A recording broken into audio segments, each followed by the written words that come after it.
everyone. I am so excited to be doing today's video, and I know a lot of you guys are probably really excited too, because this is one of the videos I have gotten the most requests for over the last year since I made my first Flower Nose Ultimate Guide ranking all of the perfumes that I have in my collection. It has been almost to the day 1 year since I have done that, since I made that video, and that is just one of those ones that you guys are always like, will you do an updated one, do an updated one, do an updated one, and it has always been my intention to do it, and time has just gotten away from me, and every time I was going to do an updated version of this ranking video, a new perfume would come out, and so I was just like, okay, I will do these all in a big roundup, and today is finally the day. So last time, whenever I was ranking all of my perfumes from Flower Nose, I only had 11, and today, about a year later, I now have 18 Flower Nose perfumes. So that means we have 7 new perfumes to add to my ranking list, and I'm gonna let you guys know how these all fit into my existing ranking list. Now, since I have already covered 11 of these perfumes in depth,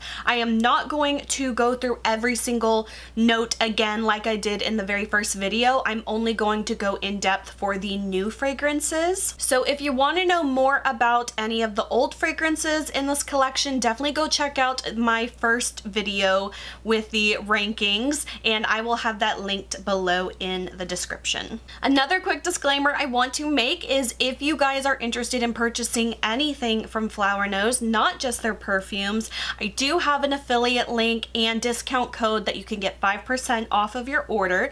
So if you're interested in purchasing any of these fragrances or anything else, definitely use my link to get a little bit of a discount. I do earn a small commission from it, and I greatly appreciate everybody who shops with my links. Anytime you guys message me and you said, hey, I used your link, I bought some things, it always makes me so excited for you guys. And I truly love so many things from Flower Nose. So if you do choose to shop with my links, thank you so much. All right, without further ado, let's just go ahead and get into this. We have so many perfumes to talk about. I have also gone in depth into all of these fragrances individually with each collection launch. So once again, if you want to know more thoughts on these, definitely check out all of my Flower Nose perfume videos. Whew, okay, we've got everything out of the way. Let's just dive into it. So I will let you know which ones are the old perfumes from my last video and which ones are the new ones. So starting off in 18th place, we have the Unicorn series perfume. This one's called Midsummer Fig. This one was also last place in my last ranking video, so it is still there. Next up in 17th place, we have Midsummer Fairy Tales Collection perfume in Midsummer Fantasy. This one was also second to last, so that one has not changed. In 16th place, we actually have a newcomer. This one is also from the Unicorn series. This one is the pink unicorn perfume. It's called Reverie Rose. This one I actually found at Urban Outfitters, and I actually checked today. It is still available. This is one of those hard ones to find because to my knowledge they have never sold this on the Flower Nose Global website. One of my lovely subscribers was so kind enough to let me know that this one is at Urban Outfitters, and I was just ecstatic that I was able to finally get this one into my collection. I am a collector of Flower Nose, so I definitely wanted to get my hands on this fragrance. So unfortunately though, this one is on the lower end of my rankings, and that's just because it's just not my typical type of fragrance. This one does have a really rosy type of scent to it, and I will break down the notes as well. So for this perfume, the top notes are bergamot, blackcurrant, and lychee. Middle notes are hedione, I'm not sure how do you say that one, sorry, geranium, and rose. And the base notes are cedar, musk, and honey. So the way I kind of broke these up in the last video, I took each scent note and I attributed it to a scent category to give you like a percentage breakdown of the perfume. So from my method, that makes this 45% fruity, 33% floral, and 22% woods. Now I will say, even though my method is not perfect and like, you know, flawless or anything, I think this one is more on the floral side. So even though my calculations say it should be more fruity, the weight of this is definitely more of a floral perfume. I really get the geranium and the rose out of this one, and honestly, I just don't love smelling like rose. I like the scent of rose, but I don't want to smell like rose. Like, I love a rose candle or rose room spray, but this one unfortunately is just not my favorite, so that is why it is in 16th place. I will say though, if you do like roses, I think you would love this perfume, and it is a really nice scent. It's just not one that fits my personal type of chemistry that I like and the scents that I enjoy, so it is by no means a bad perfume. It's just one of my least favorites out of all of these. For 15th place, we have a returning fragrance. This one is the Swan Ballet Collection perfume in Swan Soloist. Moving on to 14th place, we have another newcomer. This one is from the Shells Jewel collection. So as I'm filming this, this one is the most recent collection that released. And this one is the scent Crystal Apple. Once again, it's not a bad scent. It's just, out of all of these, it's towards the bottom half of my rankings. So for the notes, the top notes are yuzu, pomegranate, aquatic accord, and galbanum. Middle notes are apple, peony, lotus, and magnolia. And the base notes are sandalwood, ambergris, musk, and moss. So for the breakdown for this one, it came out 26% floral, 26% fruity, 16% woods, 16% fresh, and 16% green. So this one does have a pretty balanced scent profile to it, considering all of the notes and the categories that I have. For me though, this one definitely comes off a little bit more of floral woodsy though, rather than like a floral fruity. Like I said, this isn't a foolproof system that I've developed, but I just want to give those caveats where I see fit. So this one to me, it's just much more of a florally woodsy type of scent, but it's definitely mostly floral. All right, so moving on to 13th place, we have another new addition. This one is from the Butterfly Cloud Color collection, and this one is called Ephemeral Dream. Now this perfume I actually quite enjoy, so don't let that deter you, especially with it being lower down on my ranking list. This is still a gorgeous scent. This is one that I would say to me really leans a lot into like the mature, sophisticated type of scent. So for the notes for this one, the top notes are freesia, watery, aldehyde. Middle notes are jasmine, neroli, rose, lily of the valley. Base notes are musk, patchouli, sandalwood, and ambergris. So for the categories of this one, it came out 46% floral, 27% fresh, 18% woods, and 9% greens.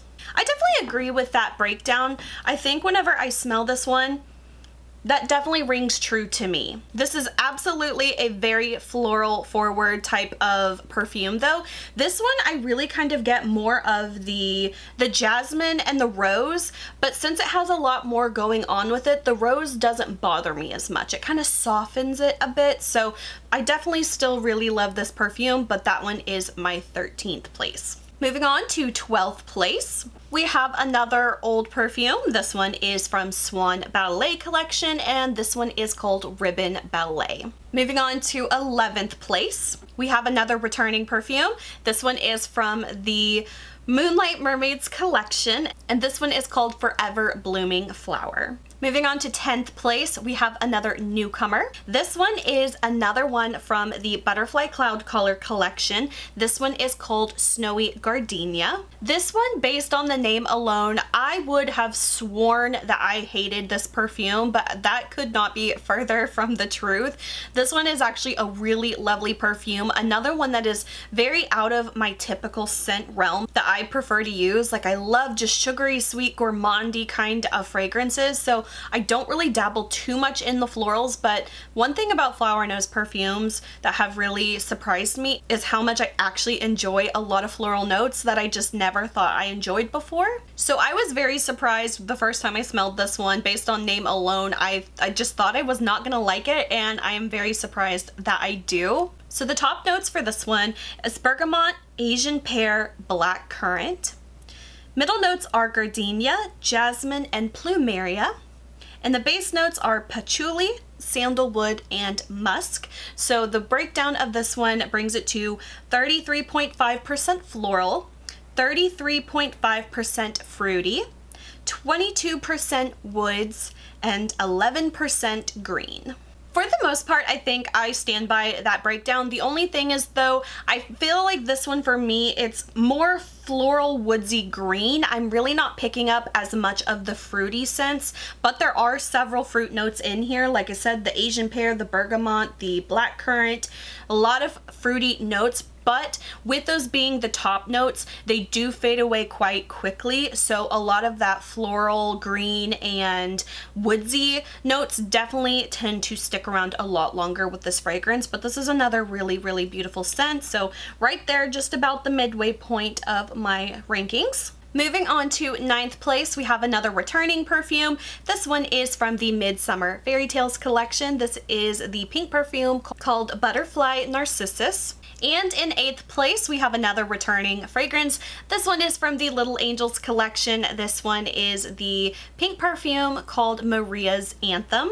In 7th place, we have a new perfume. This one is from the Shells Jewel collection. This one is called Lemon Iced Tea. This is one of those perfumes that is a very interesting and very different type of perfume, but it really paid off for me. It has just such an interesting kind of scent blend that I've never quite smelled exactly another perfume like this one, so I definitely have to give this one a lot of unique points. So the notes of this one, the top notes are lemon, lime, green tea, absolute. Middle notes are cardamom, peppermint, and petitgrain. Base notes are ambergris, musk, and labdanum. So I do have to say there's several interesting scent notes in there that I'm not particularly familiar with, but this one, the breakdown came out 34% fruity, 22% woods, 22% green, 1% spice, and 1% fresh. So I did end up adding a spice category for this perfume because the cardamom scent didn't really feel like it fit any of the other categories I already had. So I did throw in a new category of spice, but I'm only including that for the fragrances that I think warrant it. I'm not going to go back and redo all of my breakdowns just for that category, but I did add that one for this one. This is just such a delicious perfume. It has a very sharp lemony lime citrus type of scent, but I really do get that green tea herbalness too, and it is just one of those fragrances that I never really would have thought I would have liked, but the more I smell this one, it does have such a green, clean, kind of like citrusy scent to it, and I think that Lemon Iced Tea is such a great name for this perfume because it just really fits the scent profile. So this one I definitely think is a little bit of a wild card perfume, but I actually really, really enjoy it, and it's definitely one I've gotten several compliments on. In 6th place, we have another returning fragrance. This one is from the Chocolate Wonder Shop collection, and this one is called Red Queen's Mischief. We are closing in to the top 5 fragrances, so let's move on to number 5. In 5th place, another returning fragrance. This one is also from the Moonlight Mermaids collection, and this one is called Luna Goddess Tree.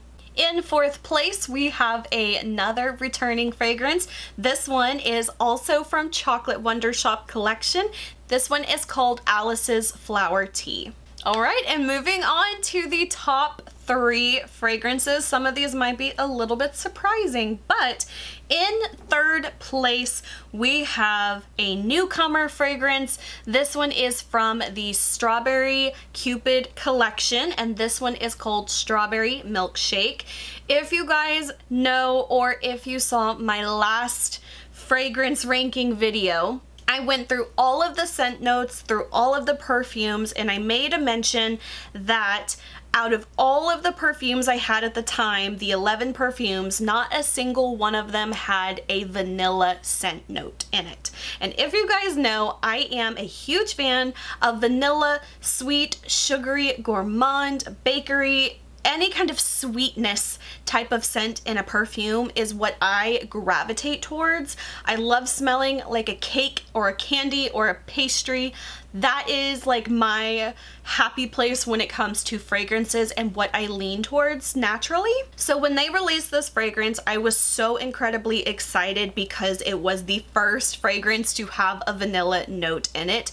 Now I do have to say, with a very massive caveat, this is one of the fragrances that scent-wise, I love the scent of it. However, this one for me does lack a little bit of the complexity that I feel all of these other perfumes from Flower Nose have.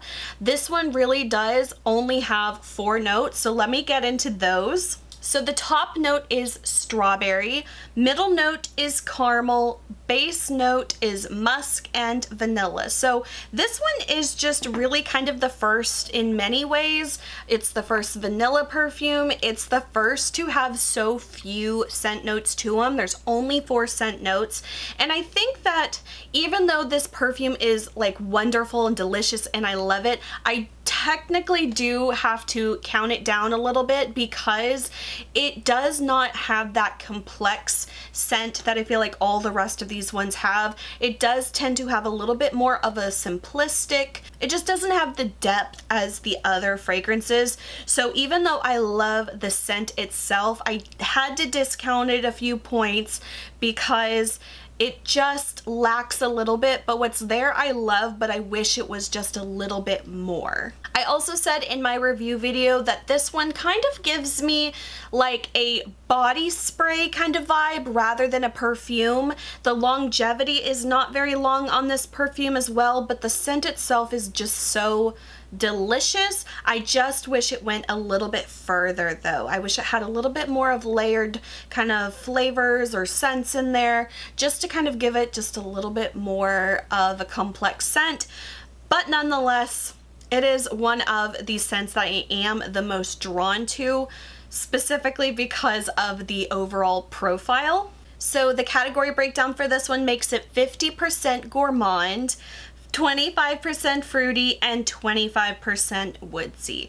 I do have to say the woods note, I only counted the musk as a woods note, so I don't really think it's much of a actual true wood, but out of the other categories, that musk just fit woods the closest. And once again, I did add gourmand as a category, pretty much just for this fragrance because none of the other ones have any gourmand scents to them. So that one is my third place. I couldn't put it any higher than that just for those faults that I talked about, but I do still really enjoy this perfume a lot. I just think maybe in the future we'll get something a little bit more complex, I will say. This one is just a very basic, delicious kind of scent, but it is a little bit more on the delicate side. Alright guys, we're going to do this beauty pageant style. So we have 2 fragrances left. We have the winner and the runner-up. So for these fragrances, we have the Little Angel collection. This one is called Choir Girl.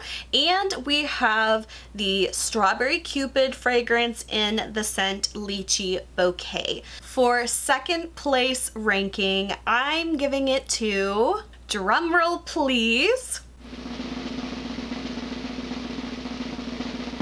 Little Angel Choir Girl. This one was my #1 last time, you guys, but it has been unseated. I still really love this perfume, do not get me wrong. But we do have a brand new Grand Queen Supreme, and this one is Lychee Bouquet. There is just something about this fragrance I cannot get enough of. It is so delicious and fruity and sweet and just everything I love. So let's go through the notes. So the top notes of this one is lychee, blackcurrant, berries, and lemon. The middle notes are rose and jasmine. And the base note is musk. So the breakdown of this one is 57% fruity, 28.5% floral, 14.5% woods. There is something about this fragrance that is just so magical for me, and I think it really is that combination of all the fruits. They are so lovely together. I can actually smell like most of the notes in here, the lychee, the blackcurrant, the berries, the lemon. There's something about how the lemon is kind of like that sharp citrus, but it blends so well with like the red juicy berries and the currants and the lychee. I really don't smell the rose too much, but the jasmine is a really nice soft floral that adds to it. And then of course with the base of the musk, you just can't go wrong with that. This is like the type of scent I would just never get tired of, and I think this might be the perfume from Flower Nose that has the highest like fruity content to it, and this one is just so delicious. Like, don't get me wrong, sometimes I feel like a lot of really fruity perfumes can skew kind of younger or not last very long, but this one is just very much a really lovely scent for all ages. I mean, I honestly feel like everyone can wear this one. A lot of the times, like the sweet gourmandy perfumes I wear too can kind of skew a little younger, but this one is just, it's sophisticated, it's complex, it's juicy, it's delicious. I mean, I cannot say enough good things about this fragrance, so much that it has become my #1 from Flower Nose. So I want to say with a big grain of salt that these are just my personal opinions, and these are just the scents that I am drawn to. I am not saying by any means that these are bad perfumes, and if my favorite is your least favorite and my least favorite is your favorite, that is totally fine. Scents are so subjective, and I totally know that we're not all going to agree on everything, but these are all just my takes on these perfumes, and I hope that it helped you in some way, whether you're trying to decide what fragrance to buy or which ones to skip on. It's such a personal process to figure out, and I know with a lot of these being blind buys, for a lot of people, it's just such a tough thing to do. So I hope this helped in some way or another. And once again, if you're interested in purchasing anything from Flower Nose, don't forget to use my discount and my affiliate links below. And I do earn a small commission, so thank you in advance to anyone shopping with my links. So that is it for this video. I hope you guys enjoyed. If you did, please like and subscribe. You can follow me on social media. Links are below. And until my next video, I will talk to you guys later. Bye.